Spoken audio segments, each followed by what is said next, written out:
മലയാളത്തിന്റെ ബ്രഹ്മാണ്ഡ ചിത്രം എമ്പുരാൻ 27-ാം തീയതി തിയേറ്ററുകളിൽ എത്തുകയാണ്. ബുക്ക് മൈ ഷോ അടക്കമുള്ള ബുക്കിംഗ് ആപ്പുകളും തിയേറ്ററുകളുടെ സിസ്റ്റവും എല്ലാം ഹാങ് ആകുന്നു എന്നാണ് റിപ്പോർട്ടുകൾ. ഇത്രയും വലിയൊരു ബുക്കിംഗ് മഹോത്സവം മലയാള സിനിമയുടെ ചരിത്രത്തിൽ തന്നെ ആദ്യമാണെന്ന് പറയും. കഴിഞ്ഞ ദിവസം എമ്പുരാന്റെ ട്രെയിലർ വന്നിരുന്നു. അതിനു മുന്നേ ഓരോന്നായി ക്യാരക്ടർ പോസ്റ്ററുകൾ വന്നിരുന്നു. അതിലുമൊക്കെ നേരത്തെയായി ആദ്യം വന്ന എമ്പുരാൻ പോസ്റ്റർ കണ്ടപ്പോൾ ലാലേട്ടൻ അവതരിപ്പിക്കുന്ന അബ്രഹാം ഖുറേഷിയുടെ മുന്നിൽ ഒരു ഏറ്റുമുട്ടലിന് തയ്യാറെടുത്ത രീതിയിൽ നിൽക്കുന്ന ഒരു യന്ത്ര വിസ്മയം ഓർമ്മയിലുണ്ടായിരുന്നു. ലോകത്തിലെ ഏറ്റവും അപകടകാരിയായ ഒരു വാർ ഫൈറ്ററാണ് മോഹൻലാലിനെ നോക്കി എതിരെ നിൽക്കുന്നത്. അതാണ് AH-64 അപ്പാച്ചെ അറ്റാക്ക് ഹെലികോപ്റ്റർ. രാത്രിയിലും കണ്ണു കാണുന്ന ഒരു ഭീകരൻ തന്നെയാണ് ഈ അപ്പാച്ചെ ഹെലികോപ്റ്റർ. അടുത്തിടെ പബ്ജി കളിച്ചിരുന്ന ആളുകൾക്ക് മുന്നേ ഫ്ലൈറ്റ് സിമുലേറ്റർ ഗെയിം കളിച്ചവർക്ക് പരിചിതമായിരിക്കും AH-64D ലോങ് ബോ എന്ന ഫ്ലൈറ്റ് സിമുലേറ്റർ ഗെയിം. ലോകത്തിലെ ഏറ്റവും മാരകമായ ഈ ഒരു അറ്റാക്കിംഗ് ടോയ് കൺട്രോൾ ചെയ്യാൻ തന്നെ കുറേയേറെ സമയം വേണ്ടിവരും. ഹെൽഫയർ മിസൈലുകളും ഫിൻ സ്റ്റെബിലൈസർ ഹൈഡ്ര റോക്കറ്റുകളും വഹിക്കുന്ന ആ അപ്പാച്ചെ ഹെലികോപ്റ്ററാണ് ഖുറേഷി അബ്രാഹിമിന് നേരെ തിരിഞ്ഞു നിൽക്കുന്നത്. എമ്പുരാനുമായുള്ള അപ്പാച്ചയുടെ ഏറ്റുമുട്ടലിന് മുന്നേയായി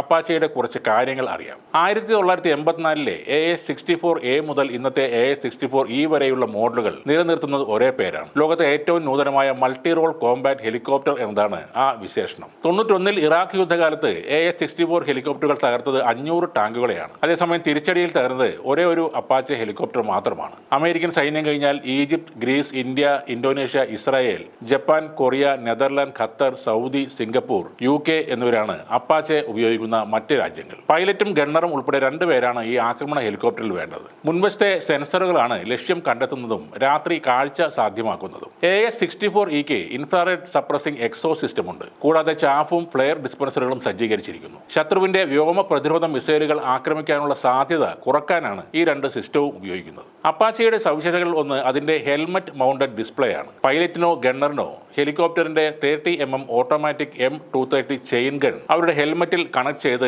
തല ചലിപ്പിക്കുന്ന സ്ഥലത്തേക്ക് ആക്രമണം നടത്താൻ കഴിയും. രാത്രിയിലും പകലും പ്രതികൂല കാലാവസ്ഥയിലും പ്രവർത്തിക്കാനുള്ള ശേഷിയോടെയാണ് AH-64 രൂപകൽപ്പന ചെയ്തിരിക്കുന്നത്. മാസങ്ങളായുള്ള കാത്തിരിപ്പിന് ശേഷം ആദ്യ 3 AH-64E അപ്പാച്ചെ അറ്റാക്ക് ഹെലികോപ്റ്ററുകൾ സ്വന്തമാക്കാൻ ഒരുങ്ങുകയാണ് ഇന്ത്യൻ ആർമിയും. വ്യോമമേഖലയിൽ സേനയ്ക്ക് വലിയ കരുത്ത് നൽകുന്നതാവും ഈ ആക്രമണ ഹെലികോപ്റ്ററുകൾ. അധികാരം ഒഴിയും മുമ്പ് ജോ ബൈഡനാണ് ഈ കരാറിന് അനുമതി നൽകിയത്. ഇന്ത്യൻ വ്യോമസേനയുടെ കൈവശം ഇപ്പോൾ 22 അപ്പാച്ചകളുണ്ട്. ഹോളിവുഡ് സിനിമകളിലും യുദ്ധ വീഡിയോകളിലും മാത്രം കണ്ടിട്ടുള്ള ഭീകരനായ ഈ യന്ത്രപക്ഷിയുമായി അബ്രഹാം ഖുറേഷിയെ നേരിടാൻ എത്തുന്നത് ആരായിരിക്കും? അപ്പാച്ചയുടെ ആക്രമണത്തെ എങ്ങനെയായിരിക്കും എമ്പുരാൻ അതിജീവിക്കുന്നത്? ഇതിനെല്ലാമുള്ള ഉത്തരങ്ങളുമായാണ് ഈ വരുന്ന 27-ാം തീയതി ലോകമെമ്പാടുമുള്ള തിയേറ്ററുകളിൽ സ്റ്റീഫൻ നെടുമ്പള്ളിയും അബ്രഹാം ഖുറേഷിയും എത്തുന്നത്.